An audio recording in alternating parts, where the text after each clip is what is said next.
Parati niya sinasabing, oo, may 20 pesos na bigas. Oo, nakapagbigay kami ng lahat ganito.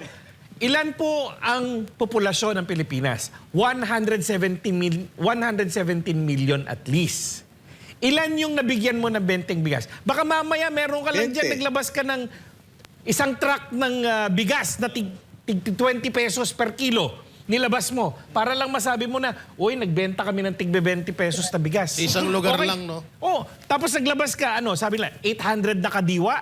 800 na kadiwa to service 117 million na Pilipino. Yeah. Talagang ayan ang budol. Yung parang lang, magpakita mo lang na masabi mo lang na, hindi, kahit i-fact check nyo, may ginawa kami. Pero akma ba yun? Sustainable ba yun? Totoo bang serbisyo yun? Ang problema, hindi. Budol na naman yan. Ako naiinis na ako sa kasinungalingan ni Bongbong eh. Matlain mo, pangarap niya magkaroon ng 20 pesos na bigas. Yung extra na siya, gano'n ko, 35 ko. Ganun lang kalaki. Pagkagulang mo muna yung kanin ko eh. Bago ka gumawa ng Ulit, ha? Na yan. Ano na ako eh. Hindi, pero ang nakakatakot kasi dito, sa atin ganun ang pinagtatawanan natin, pero kung titingnan mo si Marcos, parang siya naniniwala doon sa kasinungaling na sinasabi niya eh. Alam mo yung, may mga kasiraan ng ulo talaga na pagka chinek mo yung kahit mag-lie detector test, lalabas talaga na parang totoo yung sinasabi. Hindi nagbabago yung pulso. Kasi sanay na sanay, ano? na ano na niya eh. Parang na-master na niya na ipasok na niya sa isip niya, naniwala na siya na lahat ng sinasabi niya, totoo. Ang buong mundo, may sarili siyang mundo. Meron siyang sariling universe na yun ang totoo. Attorney, yung OFW, natulungan daw niya ang OFW at isa pa yung sa pamilyang Pilipino, yung tax reform. Gusto daw niya mas lumaki ang take home ng mga Pilipino. Ayun nga eh. Actually, bilangin mo yung mga pinalakpakan talaga siya. Talagang, tama yan. Ano yan? Yung tax reform. Hindi siya pinalakpakan. Attorney, doon sa doon sa sinabi niya yung kakasuhan yung pinsan niya. Walang pumalakpakon. Nag-isip eh, nag-isip. Oo. Kasi baka madamay. Pero yung sa tax reform, una yung sa tax reform muna. Kasama yun dun sa mga sinabi niya na talagang, tax reform, gusto ko mas mataas, mas malaki ang may uwi ng mga manggagawa. Okay, sige, maganda yan, tama yan. Isama na rin dito, sinabi niya, yung systems loss, yung mga kinakarga sa mga sa kuryente, yung naluluging kuryente dahil may jumper, ang nagbabayad doon yung mga consumer eh. Dinadagdag yun yung systems loss. Sabi ang maganda rin yan. Ito yung nakakatawa doon. Lahat ng sinabi niya maganda. Pero yan yung mga bagay na 2022 pa lang, sinabi na sa kanya na dapat gawin. Nasaan ka? Ano ka? Natulog ka? 4 na taong kang tulog? Ngayon ka lang nagsasalita ng ganyan? Kung talagang seryoso siya na para sa taong bayan ito, dapat dun pa lang ginawa na niya. Ang problema, gagawin niya ngayon kasi nga kailangan niyang pagtakpan lahat ng kamalian at kabalastugan na ginagawa nila. Yun yung problema doon. OFWs naman.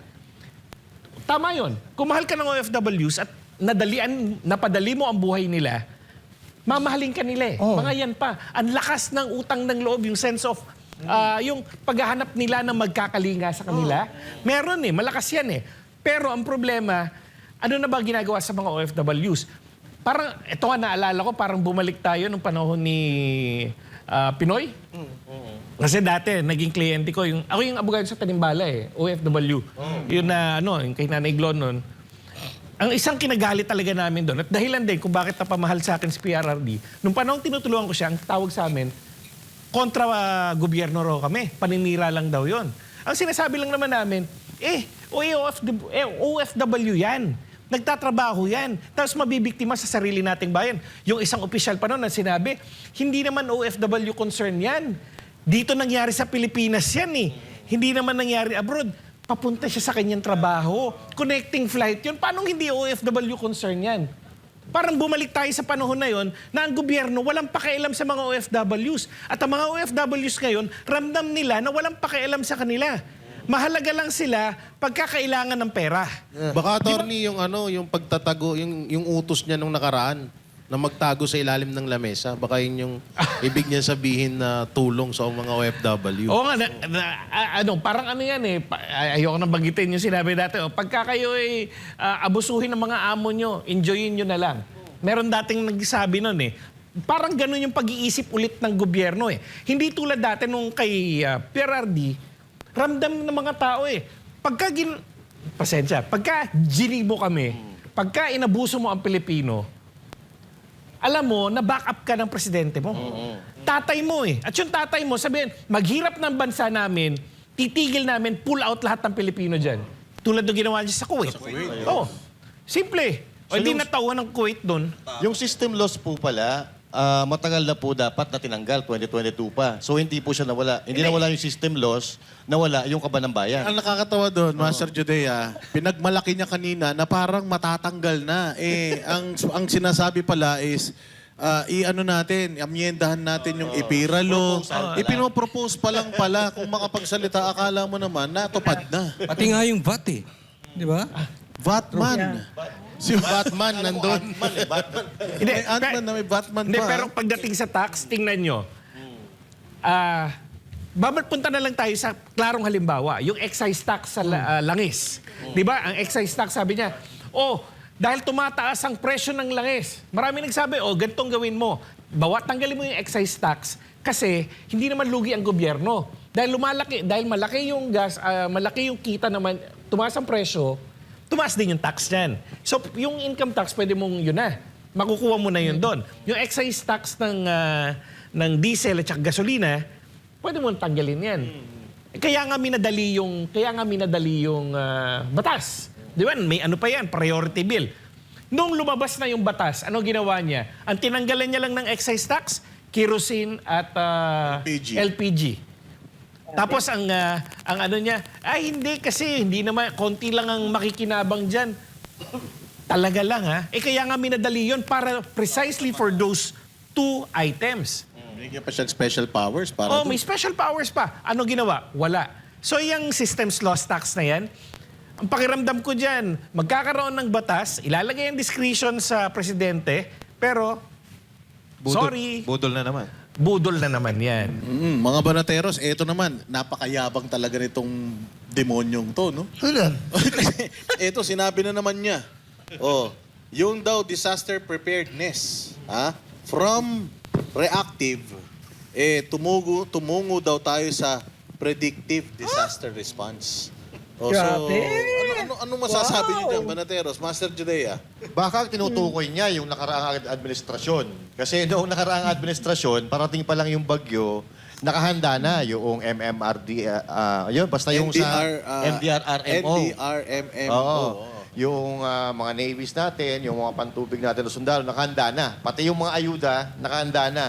Ngayon nga nag-iiyakan kung babalikan natin yung mga binaha, nag-iiyakan kasi wala silang walang nagre-rescue sa kanila. Tapos sasabihin mong ganun. Parang, yun nga out of touch Parang iba yung nangyayari sa realidad kaysa sa lumalabas doon sa bibig ni Pangulong Bongbong Marcos. Parang Oo, may nagrereklamo pa dyan. Davao na naman, Davao City. Oo, si Torre. Oo, bumili ng bahay dun sa bahain. Kasi mura tapos magrereklamo ka. Ito pa nga kaya nga sinasabi natin. General problem. Oo, si Torre. Tapos sasabihin niya, ready daw tayo. Kumamot nga siya nung bagyo nung after ng two days. Anong gagawin natin? Tinanong mo yung tao, ikaw yung presidente, di ba? Tapos, eto nga ang ganda nga nung di ba naggaling tayo sa Davao. Nakita natin yung emergency response nila. Meron silang camera doon sa taas.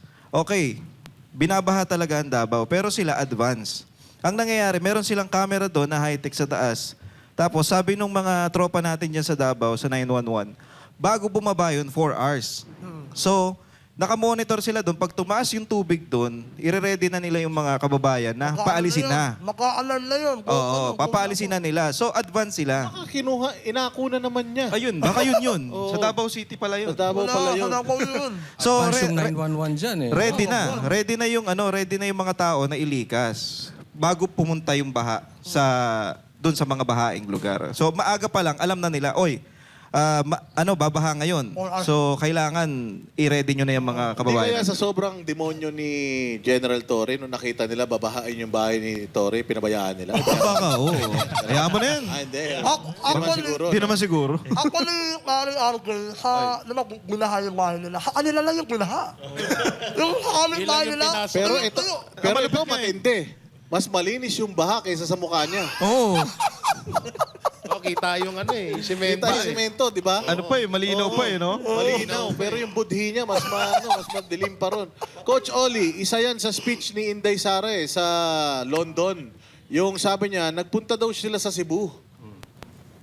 Kalahating taon na yung lindol sa Cebu. Hanggang ngayon daw, parang day one pa din. Wala daw nangyayari. Saan galing tong sinasabi niyang disaster preparedness? Kaya nga, sa tingin ko, hindi kayo nami-misinterpret natin si Bongbong Marcos. Kasi, tingnan mo sabi niya, mahiya naman kayo. So, ine-expect natin, ipakukulong yung mga congressman doon. Hindi, baka sinasabihan niya ron, mahiya naman kayo, Marcoleta, Defensor. Kasi sila yung pinakulong hindi naman itong mga to eh. Ngayon, pumapalakpak pa rin hanggang ngayon yung karamihan na pumapalakpak dyan, may maleta. Na-misunderstood natin. Oo, baka naman namin misinterpret. Katulad nito, inaantay natin yung 20 pesos na bigas. Meron naman daw. Sa kadiwa. 1 point lang. Oo. Hindi, ganito kasi, Kaya- mali na naman yung pagkakaintindi Oo, mo. maliintindi natin. Hindi bababa ng 20, dadagdagan ng Dagdagan ng 20. 20. Dating 60, naging 80. Ikaw Baka naman. hindi tayo 20 pesos ang nagkakaintindihan dinagdagan per dito. kilo. Mali na naman yung understanding. Pero tanungin natin, since live tayo sino sa inyo ang meron sa lugar ninyong kadiwa na makakabili kayo ng 20 pesos na bigas? Pakisabi lugar na yan, no? pupuntahan ko. Meron daw kadiri. Hindi daw kadiwa. Kadiri. Hindi, Marami. ano kasi siguro, baka yung zona na yan, 2023 pa ginawa yan. Sa Bandateros, meron na ba yan. kadiwa malapit sa inyo? Wala, Hindi, wala sa amin. Wala meron naman daw na nabibili. Pero ang problema doon, limitado pula. lang. Ito nga, Sige, boss, attorney. yung ano dyan mga boss Parati niya sinasabing, may 20 pesos na bigas. Nakapagbigay kami ng lahat ganito. Ilan po ang populasyon ng Pilipinas? 117 million at least. Ilan yung nabigyan mo ng 20 bigas? Baka mamaya meron ka lang 20. dyan, naglabas ka ng isang truck ng bigas na tig 20 pesos per kilo. Nilabas mo para lang masabi mo na, nagbenta kami ng tig 20 pesos na bigas. Isang lugar lang, no? Tapos naglabas ka, sabi nila, 800 na kadiwa. 800 na kadiwa to service 117 million na Pilipino. Talagang ayan ang budol. Yung parang lang, magpakita mo lang na masabi mo lang na, hindi, kahit i-fact check niya, may ginawa kami. Pero akma ba yun? Sustainable ba yun? Totoo bang serbisyo yun? Ang problema, hindi.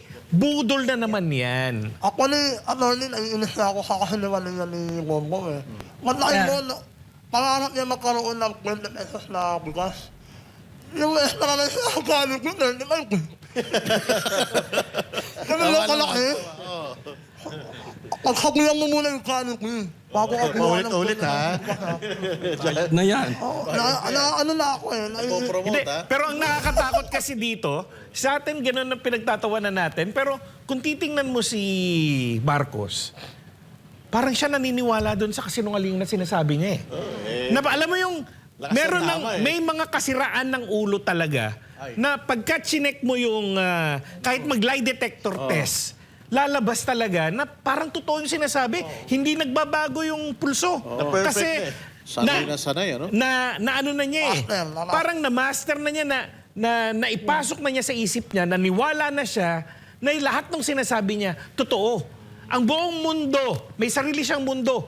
Meron siyang sariling universe na yun ang totoo. Ewan ko, hindi ko alam, parang ang mga addict ganun Hindi ko ayun sinasabi nga. na addict siya, pero Yun nga, attorney, yan nga daw yung epekto. ang sinabi ko, siya ay naniniwala yata sa kasinungalingan na sinasabi niya. At ang sinasabi ko lang, kung titingnan mo, parang ganun din ang mga traits ng mga taong gumagamit. Hindi ko naman sinasabing gumagamit siya.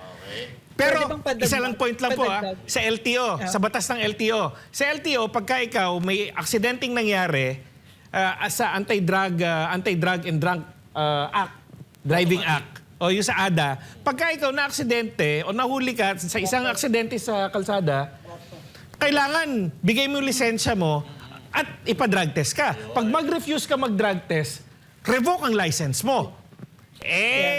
Ganun na, pagka ang bansa mo, medyo napapahamak na at kung ano nang diferensya nangyayari sa bansa mo, ako ituturing ko yun na isang sakuna. Isang disgrasya. At syempre, sino ba yung driver? Yung driver, ipa-drug test natin. Yes. O, di ba? Hindi ko sinasabing ano. Pero ayaw magpa-drug test. Kung sa LTO yon at driver yon, Revoke. revoke ang license.